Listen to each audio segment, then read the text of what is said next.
वहां पर दूसरे लोग एहतशाम पागलों की तरह घूमता रहा। एक आदमी होता है जिसे लाके आप खड़ा कर देते हैं और कह देते हैं बोले आपने बड़ा काम किया। आज मुझे सिर्फ एक बात पर शुक्र है, और शायद इसी वजह से मुझे पैसे मिलते हैं और इसी वजह से दुनिया मुझे देखती है, क्योंकि और अगर मैं सलाहियत मुझ में होती कोई और मैं कमाने जाता तो शायद इतना नहीं कमा सकता था जितना इस मीडिया ने मुझे दिया।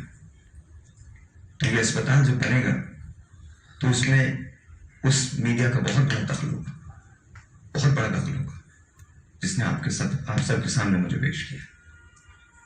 मेरी तकरीर में कभी भी कोई रब्त नहीं रहा। मैं यहां से बोलता हूं जो समझ में आता है बस वही बोलता हूं। इसके अलावा ये वाला खाना खाली है, इस खाने से कभी सोचा ही नहीं, आता ही नहीं सोचना। ये है जो मैंने आपके सामने पेश कर दिया। प्लान ये है कि हम 100 अस्पताल बनाएंगे अगर मैं उस वक्त तक जिंदा रहा, और अगर मैं जिंदा नहीं रहा तो नेकी पे तो किसी का भी हक नहीं, सबका हक है। और मेरी दुआ है और मेरा सारा साथ, अगर मेरी किसी भी किस्म की ज़रूरत हो इस फाउंडेशन को तो हमेशा। हम बचपन में इनको पॉकेट मनी मिला करती थी, तो उस पॉकेट मनी में से भी ऐसे ही होता था। उस पॉकेट मनी से में से एक मेरी माँ का हिस्सा होता था और बाकी उन लोगों का होता था जिनके पास प्रॉब्लम्स हैं या जो वो बहुत सारी चीज़ें अफोर्ड नहीं कर सकते थे, जो शायद हम एज अपने माँ बाप के बच्चे अफोर्ड कर सकते थे उस वक्त। तो ये आज से नहीं है, ये हमेशा से है कि इनकी आदत रही है। और मुझे एक आदत इनकी बहुत और भी अच्छी लगती है। ये तो चूंकि इतना बड़ा काम था तो उसको आप जानते ही नहीं है, बहुत सारे काम मैं भी शायद नहीं जानती जो पीछे हो गए हैं।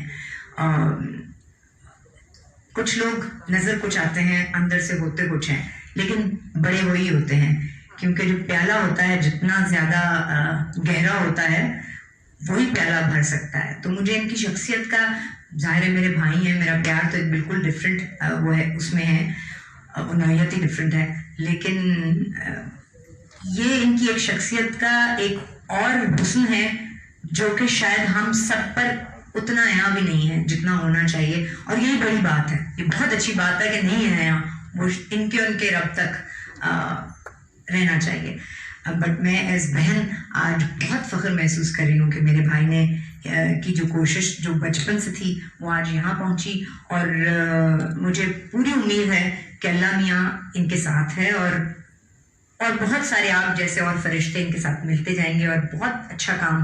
दुनिया की चीज़ें बहुत अच्छी हैं, टीवी शीवी ये सब बहुत सब सही है, लेकिन शायद मैंने नहीं सोचा कि ऐसा कुछ होना चाहिए। ये इन्होंने सोच लिया कि नहीं, दुनिया की ज़िंदगी के अलावा भी कोई ऐसी चीज़ है जो मुल्क और जो ह्यूमैनिटी के लिए होनी चाहिए। Thank you very much.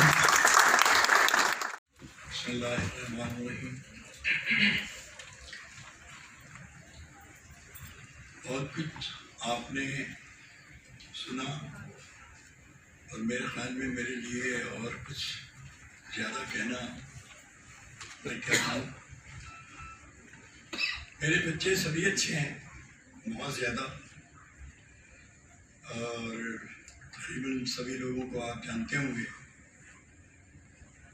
जिसमें साहिर, शाइस्ता, आमिर, ये मेरे वो बच्चे हैं जिन्हें शायद पाकिस्तान के अलावा दूसरी कंट्री के लोग भी जानते होंगे। इन सब में ही वो खुसूसियात हैं जो कि एक अच्छे इंसान में होनी चाहिए, और हमारी तरबियत में मेरी और मेरी वाइफ की सबसे बड़ी चीज़ यही रही है कि हमने अपनी ज़िंदगी कैसे भी गुजारी हो, हमने अपने आप को किस तरह भी ज़िंदा रखने के लिए कोशिशें की हों, लेकिन इनको हम एक इंसानियत की तरबियत दें और एक अच्छे इंसान जो इस दुनिया में हैं और रहेगी दुनिया तक, इसी अंदाज से हमने इनकी परवरिश की। और अल्लाह ताला का करम है कि मेरे बच्चे आप सबके सामने हैं और मैं मजीद इससे ज़्यादा कुछ नहीं कह सकता।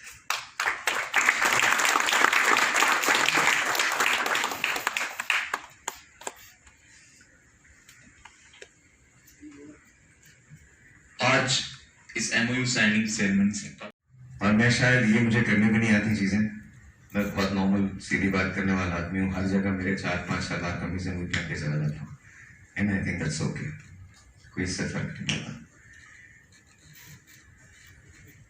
नुमान चुप हो जाए यार, खवातीन देख के बातें शुरू करो। भाभी समझाया करे, कहा तुम्हें बीवी का काय भाभी भोपाल से ना, समझाया करें, बहुत तेज आदमी और ये मामूली आदमी नहीं है। और ये यकीन रखिए, ये बहुत कुछ ऐसा करते हैं जिसके बारे में आपको बिल्कुल नहीं पता। मतलब आपको ना, आप देखें, आप चेक करें, उनकी बॉडी लैंग्वेज चेक करें। एक तरफ जहाँ खवातीन नजर आती है टिल्ट हो जाता है।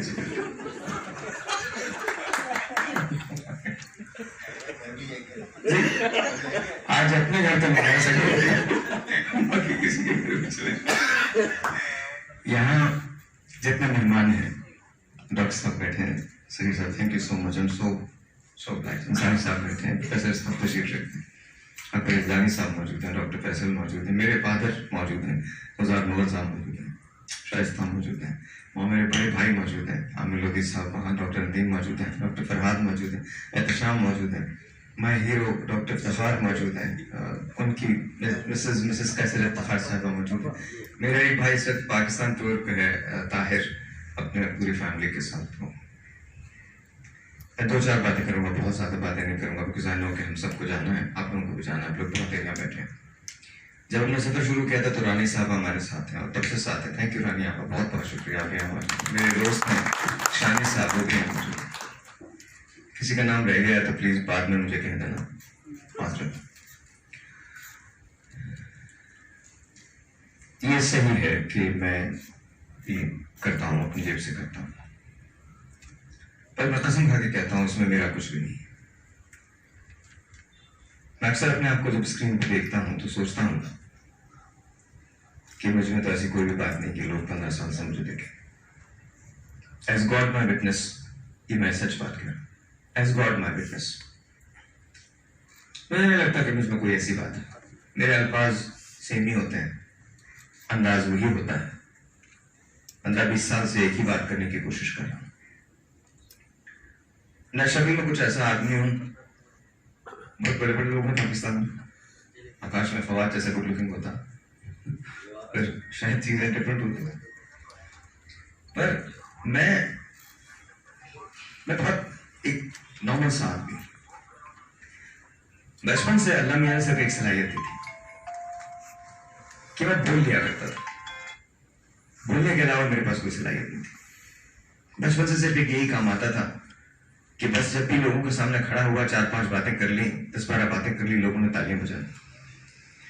खड़े होने से पहले मुझे क्या बोलना है मुझे तब भी समझ नहीं आता था, और खड़े होने के बाद मैंने क्या बोला है मुझे खुदा की कसम याद नहीं रहता।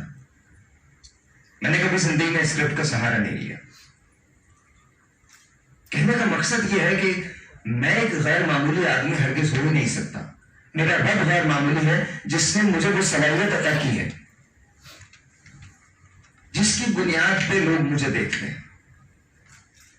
अब आ जाए इस बात पे कि ये जो पैसा वैसा मैंने दे दिया, क्या किया, मेरा क्या है। आइए इस बात पे बात कर लेते हैं कि मेरा क्या है।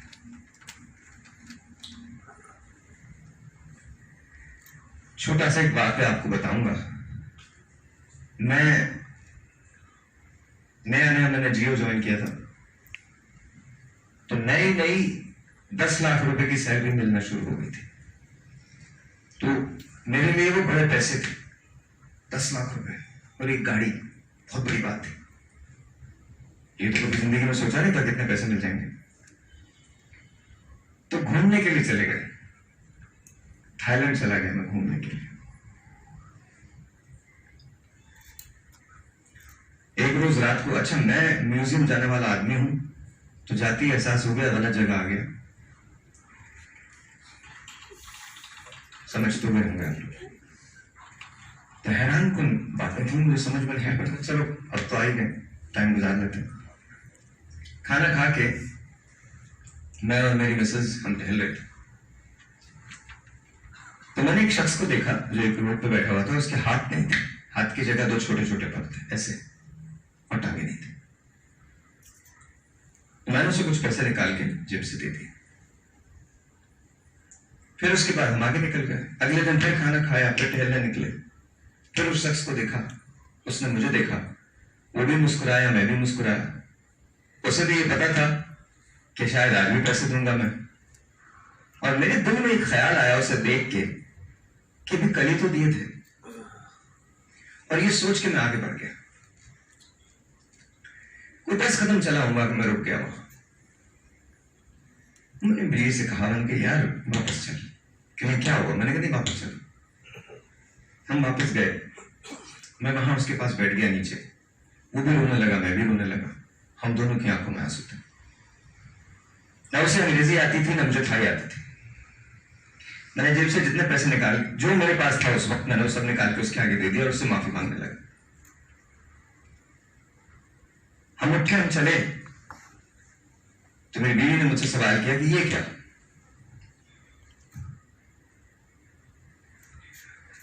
तो मैंने उसे कहा कि मेरा रब मुझे रोज देता है।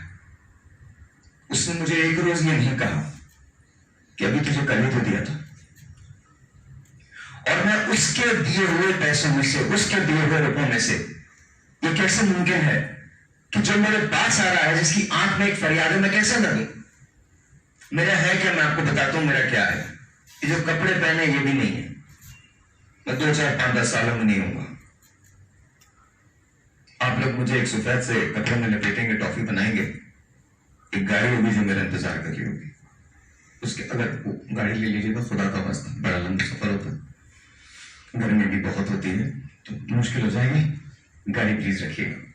उस गाड़ी के अंदर मुझे डालेंगे तो मेरी आखिरी मंजिल, बाहर जाके मुझे कब्र में उतार दिया जाएगा, स्लैब लगा दी जाएगी, मेरा चेहरा दिखा दिया जाएगा। जो मुझसे प्यार करते हैं वो बहुत रोएंगे। और उसके बाद जब पहली सॉल्यूशन और साहिल लोधी फाउंडेशन के दरमियान एमओयू साइन हो चुका है। दूसरा एमओयू हेल्थ इंजीनियरिंग सॉल्यूशन और साहिल लोधी फाउंडेशन के दरमियान होगा। उसके चीफ एग्जीक्यूटिव ऑफिसर जनाब अदनान करामत चिश्ती साहब। हेल्थ इंजीनियरिंग सॉल्यूशंस अस्पताल की डिजाइनिंग से लेके वहां पर किस किस्म की मशीनें नस्ब होंगी, अस्पताल कैसे बनेगा, कितने अक़साम की इंजीनियरिंग का इस्तेमाल होगा, ये एक बहुत बड़ा और मुश्किल मरहला है। लेकिन हेल्थ इंजीनियरिंग सॉल्यूशन अपनी खिदमात फराहम करने को हर सतह पर रजामंद है। और आज साहिल लोधी फाउंडेशन के साथ हेल्थ इंजीनियरिंग सॉल्यूशन की भी याददाश्त पर दस्तखत हो रहे हैं।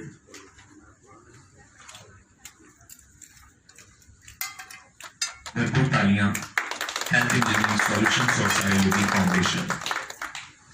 आखिरी एमओयू एनजीटेक और साहिल लोधी फाउंडेशन के दरमियान होगा और वो शख्सियत इस एमओयू को साइन करेंगी जिन्हें बिला वास्ता साहिर भाई ने चंचल कह दिया।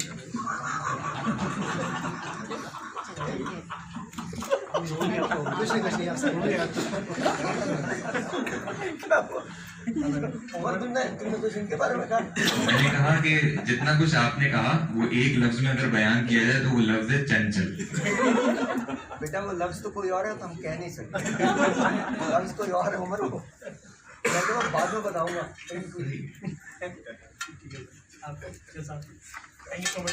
एनजीटेक के चीफ ऑपरेटिंग ऑफिसर जनाब काजी नौमान मुजाहिद और साहिल लोधी फाउंडेशन के प्रेसिडेंट साहिल लोधी भाई के दरमियान एमओयू साइन हो चुका है। अब मेरी दरख्वास्त होगी कि कुछ सुवेनियर्स यहाँ पर हैं और तकरीब के इख्तिताम से कबल हम वो सुवेनियर डिस्ट्रीब्यूट करें। और उससे पहले वॉलंटियर से मैं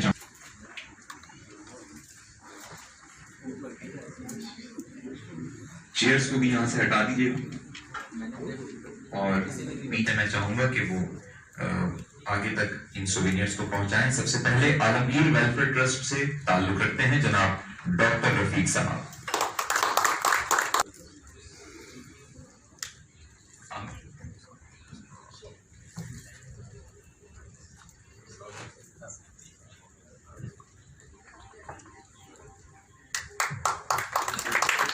जनाब डॉक्टर सगीर अहमद साहब, सर एक यादगार आपके लिए भी है।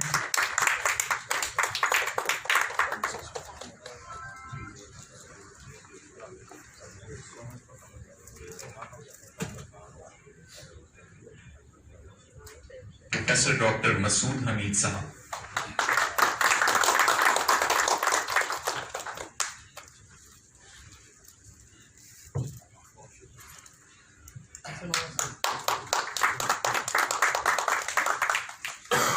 डॉक्टर काशिफ शाजले साहब,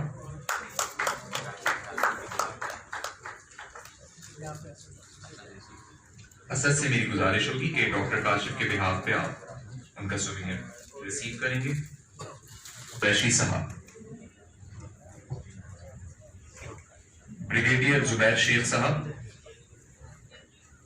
नफीस कुरैशी साहब के बिहाफ पे उमर साहब इस सोवेनियर को रिसीव करेंगे।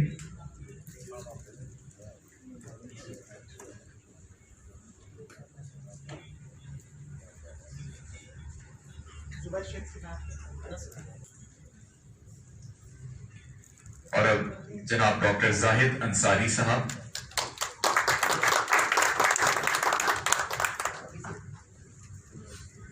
शोबा उमूर सेहत में आपकी खिदमत काबिल कदर हैं।